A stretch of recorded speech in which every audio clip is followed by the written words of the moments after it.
Good day, everyone. We are the Group 3, and our topic for today is all about the Renaissance technology. In this topic, we have two learning objectives. First, discuss the Renaissance technology. The second one is to know what are the different diffusion of technology.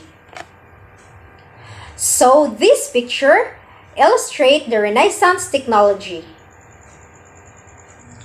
The period from the mid-14th century to the beginning of the 17th was the age of the Renaissance, so called because it represented rebirth of the interest in the Greece and Rome of classical antiquity.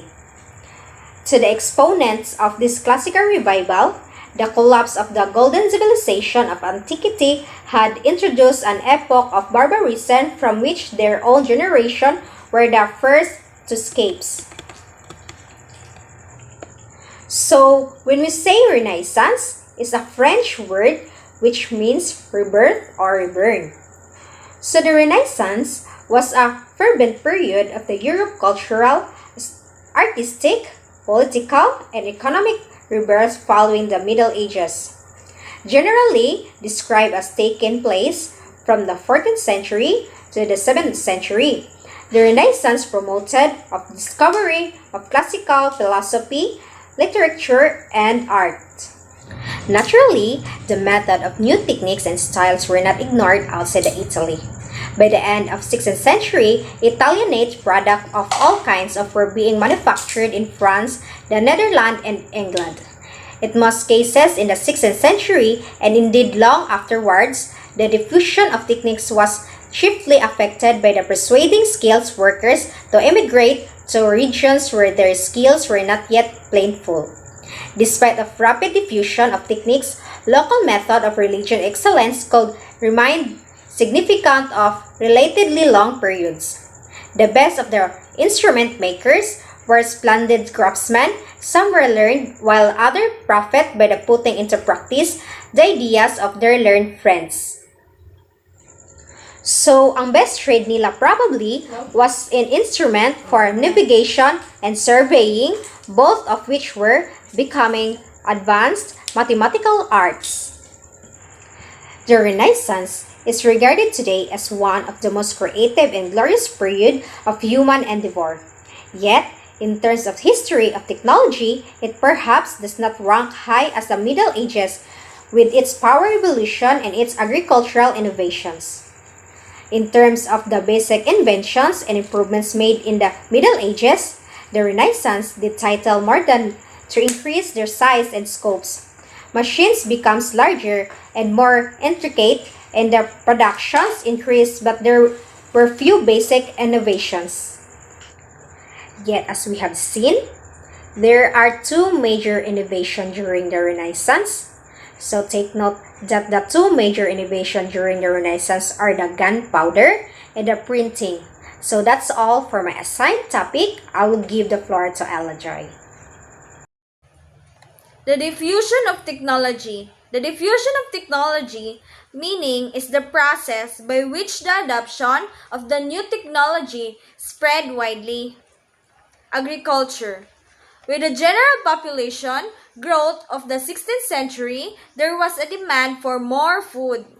Increased production by enriching the land with animal manure, seaweeds, marl, or lime, a practice used long before but neglected before. Increased land area by breaking new ground or replacing vineyard with grain fields and by reclaiming and draining waste. Andreas Verling wrote about 1578 the first systematic account of land drainage, which was to become a Dutch skill above all. Windmills and other power devices. The earliest mills were little wooden huts containing the machinery placed high on a strutted post, so that the sails could sweep clear of the ground. Ramel 1588 and well established by the end of the 16th century. The fully developed windmill with capacity power output up to 50 horsepower was the most elaborate large-scale machine before the steam engine. 14th century, water power was applied to many industrial uses besides the grinding of grain. Georgius Agricola 1556 described in relation to mining and metallurgy overshot water drive-in machines for pumping water, suction and rag and chain, for hoisting spoil, for ventilating the mine, for crushing ore and grinding it, for stirring the mixing tubs, and for blowing the melting furnaces. Metals. Both iron and steel were largely used for the manufacture of knives, tools, weapons, armor, chains, anchor, screw bolts, nails, chests, locks, clocks, agricultural implements, and so on through the various arts of the smith. Writers of the 16th century dealt with metallurgy, all devoted particular attention to the precious metals. Lazarus Erker, 1574, whole career life was explicitly directed to the practical goals of metallurgy and mining. From the first assay of ores through the trials of the purity of the finished products and treatment of the precious metals was an exact art. The rising standard of living, agriculture, the omni grain mill, the metal industries represented by a smith in every village. These were part of the technological fabric of life that was changing rapidly in early modern times. Tools changed as the steel cheapened. The iron spade replaced the wooden spade with an iron tip. William Lee, an English clergyman, invented the knitting machine 1589, ancestor of the later stacking frame. The standard of living is a combination of the increases in the cost of living, the amount of that to spend on goods and services each year and your income. So, ang standard of living daw in this time is nagkaanam-anam og kataas like ang ilang mga gina-expend for goods or mga palituno nila and at the same time ang ilang mga income. What is transportation expansion? The transportation expansion is the goal of establishing or expanding public transportation is to enhance access and use of public transportation while lowering motor vehicle, miles traveled, and traffic congestion. What is public transportation? Well, public transportation comes in many forms. It can be defined as a system that moves people from one area to another in efficient or affordable manner. The vast majority of public transportation is funded and operated by local government authorities.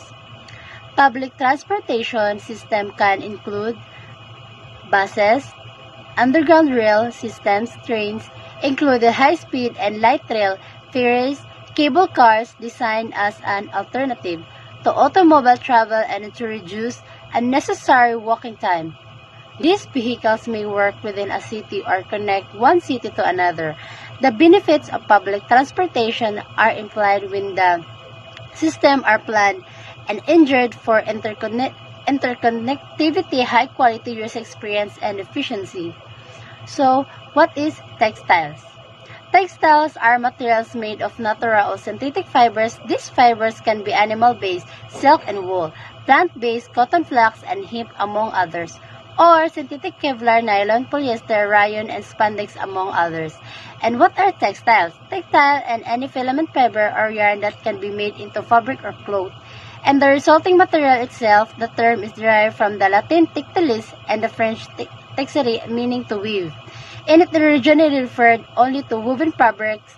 It has, however, come to include fabrics produced by other methods. So, what is clock and instruments? A clock, often known as a timepiece, is a device that measures and displays the passage of time.